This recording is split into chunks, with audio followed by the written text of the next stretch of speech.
Hey everybody, it's Gunnar again. This is our second video, making our way through Oh Love That Will Not Let Me Go by Elaine Hagenberg to get ready for our virtual choir project. And I hope that you're getting more and more encouraged as you learn the music, as you spend some time not only with these videos we're doing, but also with the part predominant videos that are offered through the publisher. I hope that you're getting more and more confident in your part, more and more confident in the style of the piece, and that you're just really getting to a place where you enjoy it. Even if you're not, that's okay. We've got a little bit of time to go, and it's going to get easier and simpler, and you're going to feel more and more confident as time goes on. Last time, not necessarily last week, but last time we were together, we looked at really pages 1 through 4 together, and we covered some different stylistic things with that. And we got a little bit into page 5, but I just want to cover page 5 and a few pages after that, just to make sure that we're getting everything out of this piece that we may want to. So at page 5, we're fully into the piece. We've got soprano, alto, tenor, bass all singing together. And at the bottom of page 5 especially, we really have everybody singing homorhythmically. In other words, we're all singing the same rhythm in tandem together. Whereas on page 4, different people were coming in with O's and different things like that, and it felt a little bit more polyphonic. Right here, we're in the more hymn-like section of the piece, and there's actually much of the piece is this way, where we're singing generally relatively similar rhythms together. So the end of page 5, like we talked about last time, we have that break after ha to the I trace. And so what we want to do is allow that hard to the just still tall vowels, but we want it to just dissipate. And then we want to actually come in at I trace the rainbow and begin this crescendo process of things, kind of growing and becoming bigger in sound till the point we kind of climax on the page 6. Feel the promise is not vain that morn, and so on. That's where things come down, and it comes down to piano there, as you'll notice at bar 36. Then the sopranos and the altos, they carry us through for the next 2 bars, and the tenors and basses echo. That's really important. So here's what we hear with the sopranos and altos in the pickup measure 37. That morn. And there's a little split there at 38. That C there kind of caught me off guard, that morn. That morn. So just make sure you get down to that C pitch-wise. That morn shall tearless be, depending on what your note is. And then basses and tenors, we would echo them. That morn shall tearless be, tenors be, basses. And you guys have that split. And then the altos and sopranos, they echo once again. It's kind of this back and forth. And things are expanding a little bit, and you'll notice that we retard at the end of 42. We expand. We don't want to get too out of control dynamically, but we do want to grow volume-wise, and then things pick up again with the next stanza of the hymn, if you will. This was originally written as a hymn. It's actually one of my favorite hymns. It's not a super common one. There's a couple modernized versions that I've really liked to sing and worship over the years. But this might take the cake. This is a fantastic arrangement of it. But we have this kind of expanding, and it's slowing down, and then at bar 43 we pick up time as well.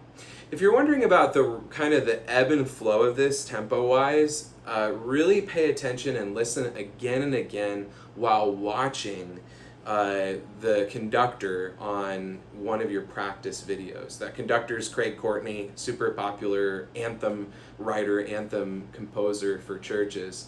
And he's there carrying us through and kind of feeling where the rises and falls, the ebbs and flows are. What's really nice is, unlike any other time you would present a piece in a church service or a concert, this, beyond a shadow of a doubt that the conductor is going to do it the same way every single time. He's going to do it the same way in the practice as he will in the performance. And so it makes it just that much easier to lock in. So spend time with that, and I would, yeah, you can just listen to it in, you know, your headphones without the video, but I think doing more engaged practice and getting used to what it's going to be like to actually sing in time is good, especially because you may not be able to have a device next to the phone that's recording you that has the conductor singing. You may only, or conductor conducting, you may only be able to have that in your headphones and then singing without being able to see anything except for your phone. I think that's how many of us will be doing this. I think that's how I'll be doing it.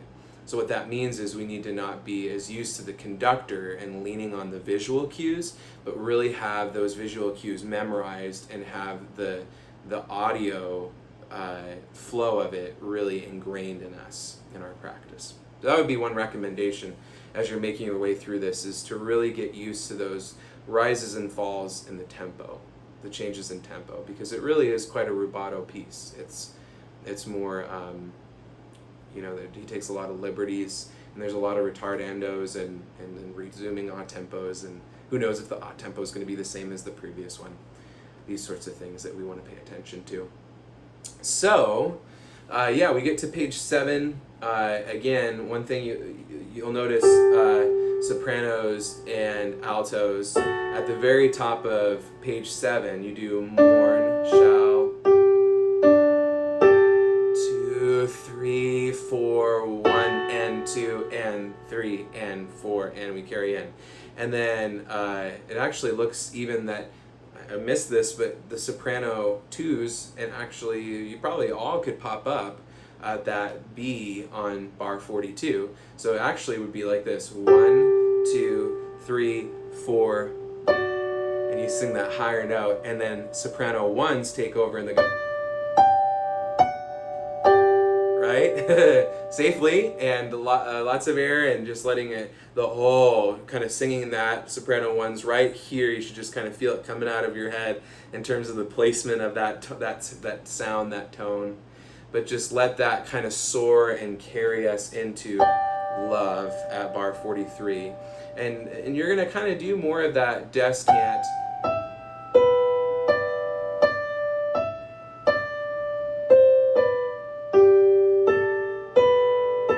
The descant type stuff into the next page, where you're soaring over the top of the melody. Altos for you.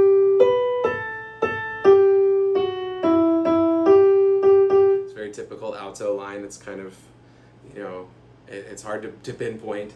This is the tenors.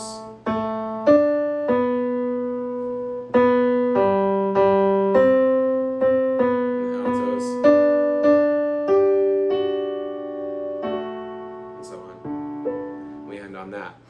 So really, that's not a distinct line. In this section, you're going to have to kind of see past providing a really recognizable, initially recognizable harmony, or providing the melody.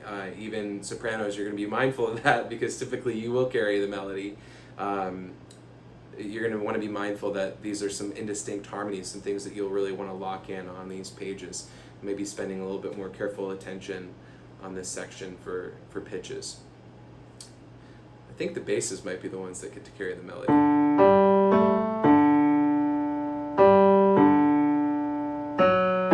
That's really, it's just a couple bars there where the basses get to carry a little bit of the melody. So you'll carry that. It's really just on bars 43 and 44 a little bit. But still fun. So you guys will do that. And then again, it's hum rhythmic through this into page 8, where we're singing relatively the same rhythm together, the same text together, just our separate parts, kind of like a hymn. And you'll notice top of page 8, bar 2, that sopranos and altos, you break after the word go right away. Let me go, oh love, and you go into that love, and nice and tall. Whereas tenors and basses at the top of page 8, it's more like this. 1 and 2 and, or excuse me, it would be 1 and oh love, 1, 2. Yeah, and then you go, oh love. So you breathe at different spots. You'll want to just write that in. And I feel like I still don't have that tenors and basses. So 1, 2, 3, and 4, and 1 and 2, oh, love, and so on. There we go. I knew I could still count. It's been a while with the choir, but I knew I could still count. So you'll go through that. Sopranos and altos you end earlier so that you can come in on beat 2 of bar 47 and kind of carry those O's a little bit before.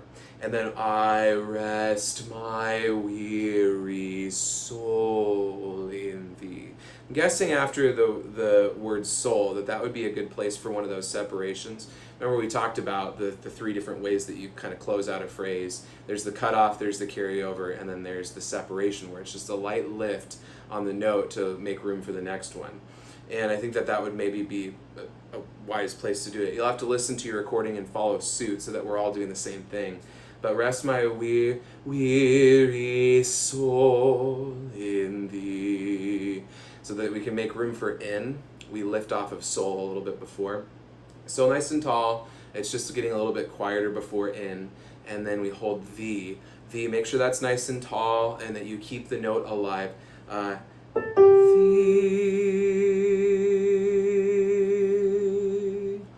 And then you go from there. With these fermatas especially, you're really going to want to get a feel for what Craig Courtney's doing in his conducting and get a feel for how long those are held, because again, they'll be held the same amount of time each time. So you may even cheat, kind of get a feel for how many counts realistically it is, and then you come back in and you follow from there. I give thee back the life I owe, and what happens here is we've got some call and response going on between the sopranos and altos, and then the tenors and basses, and then we all come in together, pick up to the bottom of page 9. So this again is it's relatively simple in that we've got quarter notes that we're just singing together, sopranos and altos, pick up to bar 51 and following. And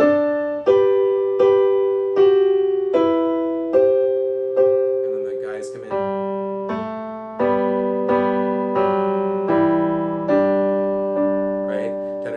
Not necessarily guys, but tenors and basses coming in there.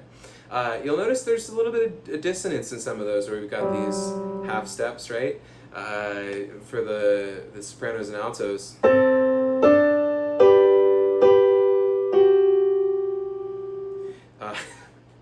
we'll probably for the next thing here. That does drive me crazy. Okay, but the dissonance there, you do want to lean into that and make sure that you're solid on which side of that dissonance factor you're on. Are you on the G or are you on the F sharp, and how does that follow?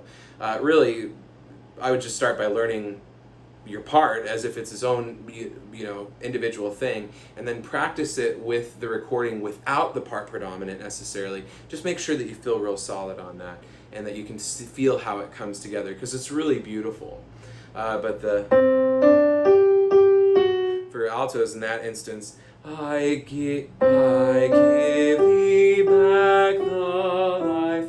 It's just singing down the scale. It'll do that with the soprano part, which is not so much singing down the scale, where it just goes, I give thee back the life I owe, and so on.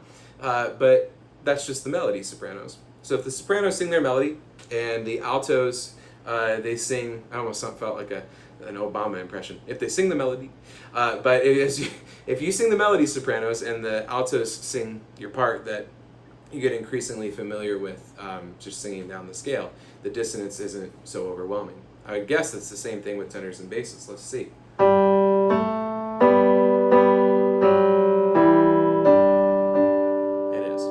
So same concept here, and just especially make sure that you're ready to go on that. And there's other places of dissonance. So as you kind of make your way through the piece, get familiar with it. It may even behoove you, if you don't know that it's dissonant, you just know your part and you don't really care, that's fine too. But if you're struggling to find that note, spend some time just locking in your part to make sure that the dissonance comes through well. Then we continue into page 9 with this hymn-like business where everybody's just singing together, and the altos and sopranos sing I, right? Ah, it's more like an ah there. And then give thee back the life I owe, and in thy ocean, and so on. And we sing all those to get depths, its flow. Look at the top of page 10. This is the forte moment, and this is when things really expand.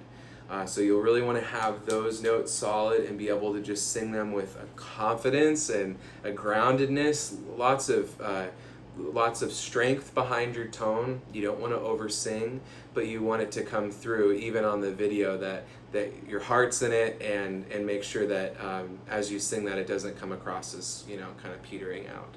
We want the depths, its flow to really expand and to just have those round ribs.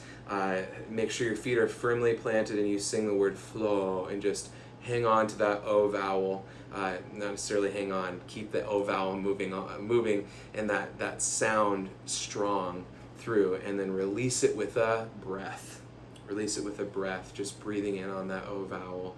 And then altos after that fermata ends, after that breath happens, you come in with your part, shall richer fuller be. And then we get into the end of the song, which we'll look at next time. Thanks for your time. I hope these pointers are helpful. Stick with it. You could do it. We'll see you for the next video.